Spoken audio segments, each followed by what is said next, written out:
আচ্ছা, আরবি শেখার জন্য একটি গুরুত্বপূর্ণ বই আত-তামরিনুল কিতাবু আলাল তরিকি ইলাল আরাবিয়া। আত-তামরিনুল কিতাবিয়ু আলাত তরিকি ইলাল আরাবিয়া। আরবি শেখার জন্য একটি গুরুত্বপূর্ণ বইয়ের নাম আত-তামরিনুল কিতাব। যিনি লিখেছেন তার নাম হলো আবু তাহের মিসবাহ। এখানে আমরা প্রথম পড়েছিলাম এসো আরবি শিখি আত-তরিকু ইলাল আরাবিয়া। এরপরে এই বইটা পড়ার পরে আমরা এখন এই দ্বিতীয় ধাপে চলে যাচ্ছি। এখানে আছে কিছু বাংলা, কিছু আরবি। আরবি থেকে বাংলা করব, বাংলা থেকে আরবি করব। দেখেন আমি একটি শব্দ লিখছি আল করিয়াতু। করিয়াত শব্দের অর্থ গ্রাম। এই করিয়াতটা মুয়ান্নাস, সুতরাং এর সাথে যদি আমি ইসমুল ইশারা আনি তাহলে ইসমুল ইশারাটা হবে কি মুয়ান্নাস। হাদি হাদি হাদিহিল করিয়াত। একসাথে বললে কি হবে? হাদিহিল করিয়াত অর্থ কি? এই গ্রাম, এই গ্রামটি, এই গ্রামটি। আর মনে রাখবো প্রিয় শিক্ষার্থীরা, আমাদের যদি বস্তু হয় অথবা ব্যক্তি ছাড়া অন্য কিছু হয় তাহলে এটাকে মারিফা করতে হইলে আলিফ লাম যুক্ত করি। করিয়াতুল শব্দটা নাকেরা আর আল করিয়াতু মারিফা। তাহলে আল করিয়াতু যে মারিফা আছে, মারিফার সাথে অর্থটা হলো বাংলা টি যোগ করতে হয়। কি যোগ করতে হয়? টি। আর নাকেরার সাথে বাংলায় একটি যোগ করতে হয়, যেমন করিয়াতুন মানে একটি গ্রাম। আচ্ছা, এখন আমরা এর সাথে এই করিয়াতুন শব্দটার সাথে আরো আমরা শব্দ যোগ করে এটাকে আরো বড় করব। মনে করেন এখানে হাদিহিল করিয়াতু, এরপরে আসেন মানজারু হাদিহিল করিয়াতি। দেখেন মানজারু শব্দটা যুক্ত হয়েছে। মানজারু মানে হলো দৃশ্য। মানজারু শব্দের অর্থ কি? দৃশ্য। এখন হাদিহিল করিয়াতু অর্থ ছিল এই গ্রামটি। যখন মানজারু দিলাম তখন ওই অর্থ হইল এই গ্রামের দৃশ্য। একটু বড় হইল না? জি। এই গ্রামের দৃশ্য। তাই দেখেন মানজারু হাদিহিল করিয়াতি, তখন আর এই পেশ থাকবে না, তখন এডি জবর জের হয়ে যাবে। কারণ এখন আগে ছিল আপনার মুক্তাদা খবর ছিল, অর্থাৎ এটা হলো মুক্তাদা, এটা খবর। মুক্তাদা খবর মিলে জুমলা হয়ে গেছে। আচ্ছা, অথবা এটাকে বলা যায় মারিফা। মারিফা তো মুক্তাদা খবর না দিয়ে আমরা এটাকে ইসমুল ইশারা মুশারুন ইলাই, ইসমুল ইশারা মুশারুন ইলাই। ইসমুল ইশারা দিয়ে যেই দিকে ইঙ্গিত করবেন ওইটাকে তরকিবে বলে মুশারুন ইলাইহি। আর এখন ইসমুল ইশারা মুশারুন ইলাই নাই, এখন এইটা হইছে কি দেখেন মানজার হলো মুদাফ আর এটা হলো ইসমুল ইশারা মুশারুন ইলাই মিলে কি হয়? আমি একটু তরকিবটা করে দিই। জি। দেখেন মুদাফ ইসমুল ইশারা, এটা মুশারুন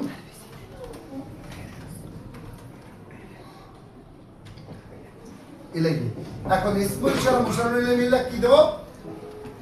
মুদাফ ইলাইহি। যেহেতু মুদাফ হইলে মুদাফ ইলাইহি লাগবে। ইসমুল ইশারা যদি দেন তা মুশারুন ইলাইহি লাগবে।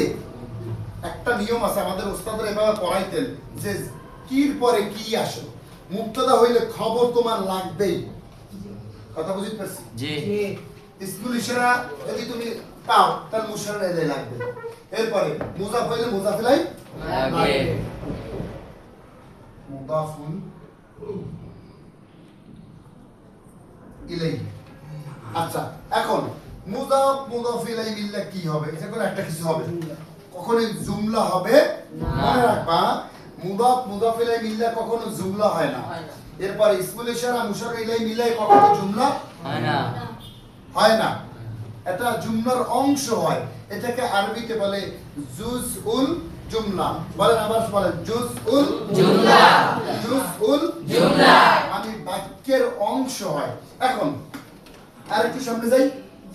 দেখেন এইটাকে যদি বাক্য বানাই তাহলে আরেকটা শব্দ যোগ করি, তাহলে মানজারু হাদিহিল করিয়াতি জামি তাহলে কি হলো এই গ্রামের দৃশ্য সুন্দর এখন কিন্তু একটা বাক্য হয়ে গেছে। কারণ বাক্য তখন হয় যখন বক্তার বক্তব্যটা পরিপূর্ণভাবে শ্রোতারা অর্থাৎ পূর্ণভাবে বুঝতে পারে, একবারে যার কোনো প্রশ্ন থাকবে না।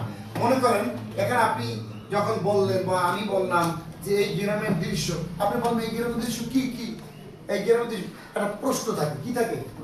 যদি প্রশ্ন থাকে, বক্তব্য দিলাম যতটুকু, এরপর সামনে প্রশ্ন থাকে, মনে করবার সেখানে বক্তব্যটা পূর্ণ হয় তা বক্তব্য পূর্ণ না হলে সেটা বাক্য বলা যায় না। এখন হয়েছে এই গ্রামের দৃশ্য সুন্দর, এখন আর কোনো প্রশ্ন নেই, তাহলে কি হলো এখন তরকিব কিন্তু ঘুরে যাবে। কি হবে? তরকিব ঘুরে যাবে। কি দেখেন তরকিব এইটা আছে, এটা ঠিক থাকবে, এইটাকে এখন আমরা মুক্তাদা বানাই দেব। কি বলবো? বলেন মুক্তাদা। আর এই জামিলুনটাকে কি দেব? খবর। দেখছেন কিভাবে? আর আগে যদি আমি মুক্তাদা খবর না লিখতাম তখন এইটুকু বাদ দিলে শুধু এখানে লেখা লাগবে জুজউল জুমলা। এখানে এই ধরনের এতটুকু যদি তোমাকে কেউ তারকিব করতে দেয়, মানজুর হাজির করিয়ে দিই, তখন তুমি এখানে লিখবা কি জুজউল জুমলা। কিন্তু যখন জামিলুন আসছে তখন আপনি দেখবেন এটা কি মুক্তাদা। এখন আমাদের একটা পূর্ণ বাক্য হয়ে গেছে। তা আমার সাথে সময় বলেন, মানজুরু হাদিহিল ক্বরিয়াতি জামিলুন। মানজুরু হাদিহিল ক্বরিয়াতি জামিলুন। এই গ্রামের দৃশ্য সুন্দর। এই গ্রামের দৃশ্য সুন্দর। এই গ্রামের দৃশ্য সুন্দর। এই গ্রামের দৃশ্য সুন্দর। এই বাক্যটাকে যদি আমরা আরো বড় করি তাহলে করতে পারি কিভাবে? দেখেন, যদি বলি এই গ্রামের দৃশ্য খুব সুন্দর, তাহলে আমরা দেব এখানে জিদ্দান। জিদ্দান বলেন। জিদ্দান। জিদ্দান অর্থ কি? খুব। খুব। বলেন জিদ্দান অর্থ কি? খুব। খুব। তাহলে বাক্যটা বড় হয়ে গেছে না? জি। আমাদের এই শব্দগুলো কিন্তু আমাদের অনেকেরই জানা। দেখেন, মানজুর অর্থ দৃশ্য, হাজি ইহা, করিয়াতু গ্রাম, জামিলুন সুন্দর, জিদ্দান খুব, সবাই জানে, কিন্তু বাক্যটা যুক্ত করতে আমাদের একটু সমস্যা হয়। এই জন্য আমরা এই যে তামরিনের কিতাব এই বইটাকে আমরা অনুসরণ করতে পারি। এখন আসেন এইটাকে যদি একটা তারকিব করতে হয়, একটু পরিবর্তন আছে। এইটা সরাসরি জামিলুনের খবর দেওয়া যাবে না, তাহলে এইটাকে দিতে হবে মুমাইয়াজ, এইটাকে দিতে হবে তামিজ। এইটাকে দেব মুমাইয়াজ, কি বলেন? মুমাইয়াজ। আর এইটাকে দেব তামিজ, কি বলেন? তামিজ। তামিজ যে সন্দেহ করে জামিল সুন্দর সুন্দর খুব সুন্দর, তখন একেবারে ওই সুন্দরেরও আর পিছনে কোনো প্রশ্ন থাকবে না। কি খুব সুন্দর, একবার কি প্রশ্ন করবেন? প্রশ্ন হইতো নাই, দেখ খুব সুন্দর, এটা মুমাইয়াজ তামিজ মিল্লা দিবেন কি? খবর। এখন মুক্তাদা খবর মিল্লা তারকিবে কি হয়? আল জুমলাতুল ইসমিয়া। মানে মুক্তাদা খবর মিল্লা কি হয়? আল জুমলাতুল ইসমিয়া। জুমলাতুল ইসমিয়া। এরপরে আসেন আর একটা বাক্য আমরা আসি। আনা বলেন, আনা আমি। আমি। মুআল্লিমুন শিক্ষক। মুআল্লিমুন শিক্ষক। এখন এইটা আমি বাদ দিলাম। মনে করো আমি মানজারুল শব্দটা আমি বাদ দিলাম।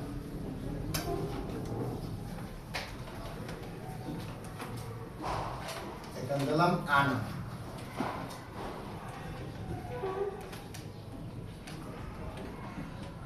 আমরা শেখার উদ্দেশ্যে বিভিন্ন ভাবে বলতে পারি। আনা মুআল্লিমুন হাদিল করিদি, আমি এই গ্রামের শিক্ষক। কি বললাম? আমি গ্রামের শিক্ষক। আগে তো বলছিলাম যে এই গ্রামের দৃশ্য, এর সাথে এই গ্রামের এটা রাখলাম, সাথে আনা আমি মুআল্লিমুন শিক্ষক, সবাই জানে। এইটা যখন যুক্ত করে দিলাম তখন অর্থ হলো আনা মুআল্লিমু হাদিহিল করিয়াতি। এক পেশ হবে, মুজাফে কখনো তানবিন হয় না। আমরা একটু পিছনে যাই, বলেছিলাম আপনাদের সাথে যে তানবিন হয় না কোন কোন জায়গায়, মনে আছে? তানবিন হয় না কোন কোন জায়গায়? 4 জায়গায় তানবিন হয় না। বলেন কয় জায়গায়? 4 জায়গায়। ফেল, ফেল, মুদাফ, মুদাফ, গয়রুল মুনসারিফ, গয়রুল মুনসারিফ, আলিফ লাম, আলিফ লাম, ফেল মুদাফ, ফেল মুদাফ, গয়রুল মুনসারিফ, গয়রুল মুনসারিফ, আলিফ লাম। আলিফ লাম। ফেল হইলে তানবিন হবে না। শব্দটা যদি মুদাফ হয় তানবিন হবে না। এই যে মুদাফ হইছে তানবিন হবে না। মানজারুন মুদাফ হইছিল, এইজন্য মানজারুন দিতে পারি নাই। এরপরে ওইটা যদি গয়রুল মুনসারিফ হয় তানবিন হবে না। এরপরে যদি শুরুতে আলিফ লাম থাকে তাহলে তানবিন হবে না। হবে না। যেমন আমরা এই যে দিতে পারি এই জাইদুন শব্দটা, এই জাইদুন এই শব্দটা হলো মনে করেন আপনার ওই একটার ভিতরে পড়া ফেল না মুদাফ না গায়রুল মুনসারিফ না আলিফ লাম নাই এই জন্য কিন্তু জাইদুনের দুই পেজ দিয়েছি দেখছেন জি হ্যাঁ এইভাবে এটা মনে রাখবো আমরা তাহলে কি জের জবর সারা যে ও আমাদের আকাবেররা ভালো আলেম যারা তারা যে জের জবর সারা পড়ে আজকে একটু একটু করতে করতে আপনি একটু শিখলেন যে মোজাফ তানবিন হয় না তখন ওখানে তানবিন না পেশ পারলেন তানবিন দিলেন এইভাবে আস্তে আস্তে একটা জের দেওয়ার কারণ জানলেন একটা জবর দেওয়ার কারণ আপনি জানলেন আজকে তখন আস্তে আস্তে জবর দেওয়ার কারণ জের দেওয়ার কারণ পেশ দেওয়ার কারণ জানতে জানতে দেখবেন একসময় আপনি 50% জের জবর ছাড়াই আপনি পড়তে পারতেছেন যাই হোক সামনে এখন এইটা বাদ দিয়া আমি যদি দেই একটু মুসি এই কোয়ারিয়াতুর জায়গায় আমি যদি মাদ্রাসা দিই তাহলে অর্থটা কি হয় হাদিহিল তাহলে অর্থটা কি হইলো বলেন সবাই এই মাদ্রাসাতে আমি আমি এই মাদ্রাসার শিক্ষক সাথী এটা কি হাজি ঠিক আছে কারণ মাদ্রাসা মুয়ান্নাস এই জন্য হাজি হইছে জি আচ্ছা হ্যাঁ মাদ্রাসা মুয়ান্নাস এই জন্য ওটা এটা হইছে এরপরে আসুন আমি যদি এখানে অন্য শব্দ পরিবর্তন করি আমি এই বাড়ির শিক্ষক এটা যদি আমি মাদ্রাসা বাদ দিয়া আমি যদি বাড়ি দিই বাড়ি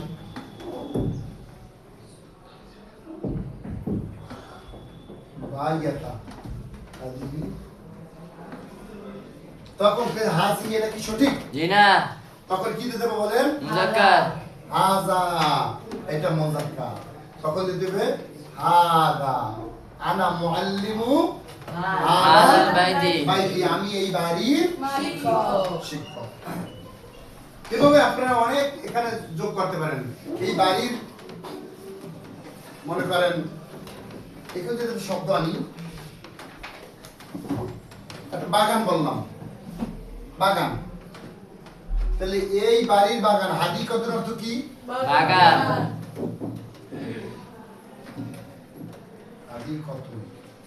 হাদিকতু হাদাল বাইতি এই হাজাটা আসলে বাড়ি না হাদিকা বলেন তো এটা বাড়ি এই জন্য তো হাজা হইছে কিন্তু এই হাদিকাতুল মুআন্নাস এই মুআন্নাস এখানে যদি হইতো যে এই বাগান তখন কিন্তু আর হাজা দেওয়া যাইতো না কারণ হাজি দেওয়া লাগতো কি দেওয়া লাগতো হাজি। হাজি দেওয়া লাগতো আমাদের এখন হইছে হাদিকাতু হাদাল বাইতি এই বাড়ির বাগান সুন্দর যদি বলি তাহলে আগের মতো যাওয়া যায় না হাদিকাতু হাদাল বাইতির জামি লুন এখানে আসেন একটা কথা আছে জামি লুন লাতুন দিলাম কেন দিলাম একটু আসি পিছনে দেখেন হ্যাঁ ভুল হয়ে যায় আবার একটু দেখে দিই জামি লাতুন ঠিক আছে জামিলাতুন কেন দিলাম আগে দিলাম জামিলুন আর এখন দিলাম জামিলাতুন কি কি বুঝতে পারতেছেন জি কেমনে বুঝছেন কারণ স্যার সৌন্দর্য বাগানের হ্যাঁ রাইট এই সৌন্দর্য বাগানের যেহেতু বাগানটা হলো মুআন্নাস সুতরাং এই সৌন্দর্য এই শব্দটাও কি আগে দিছিলাম কি আগের বাক্যটা কি ছিল আমাদের মানজরু জি। এই মানজরু শব্দটা দৃশ্য এটা তো মুআন্নাস না জি মানজরু তুনতুনা জি এই জন্য দিছিলাম কি জামিল আর এখন দিচ্ছি কি জামিলাতুন জি। দেখছেন কিভাবে আরবি শেখে জি এইভাবে একটু একটু করতে করতে কিন্তু আপনার বাক্যটা দেখেন এই বাক্যটা দুই তিনটা ভুল হইতে পারে আর যে সঠিক করবে দুই তিনটা সঠিক হয়ে গেল এই একটু মাত্র এই জামিলুন না জামিলাতুন হাজা না হাজি এই পেশ দেবেন না জবর দেবেন না তানবিন দেবেন এইটা নিয়ে এরপর আমরা সামনে আসি আম্মু ফাতিমাতা গতকালকের একটা কথা আমি বলছিলাম যে আম্মু ফাতিমাতা ফাতিমার চাচা আমরা জানি রয়ের সম্পর্ক থাকলে দুইটা শব্দের মধ্যে রয়ের সম্পর্ক থাকলে সেখানে কি হয় মুজাফ মুজাফিলে কোথা বোঝায় অথচ ফাতিমাতা দিছি কি দিছি ফাতিমাতা কেন জেদ দিলাম না কেন জেদ তো দিলাম না হ্যাঁ মনে রাখবে ওই যে আর একটা নিয়ম আছে গয়রুল মুনসারিফে তানবিন কবুল করে না জের জেরও কবুল করে না আর তানবিনও কবুল করে না। করে। এই জন্য ফাতিমাতি না হয়ে জেরের জায়গায় জবর হয়েছে। ফাতিমাতি জেরের জায়গায় কি হয়েছে? জবর। তখন আম্মু ফাতিমাতা বলেন, আম্মু ফাতিমাতা। আম্মু ফাতিমাতা। ফাতেমার চাচা। ফাতেমার চাচা। সাইকু সাইকু। চালক। চালক। হাদিহি সাইয়ারাতি হাদিহি সাইয়ারাতি। এই গাড়ির। এই গাড়ি। ফাতেমার চাচা এই গাড়ির চালক। চালক। ফাতেমার চাচা এই গাড়ির চালক। ফাতেমার চাচা এই গাড়ির চালক। চালক। ঠিক আছে? জি। আচ্ছা, ইনশাআল্লাহ।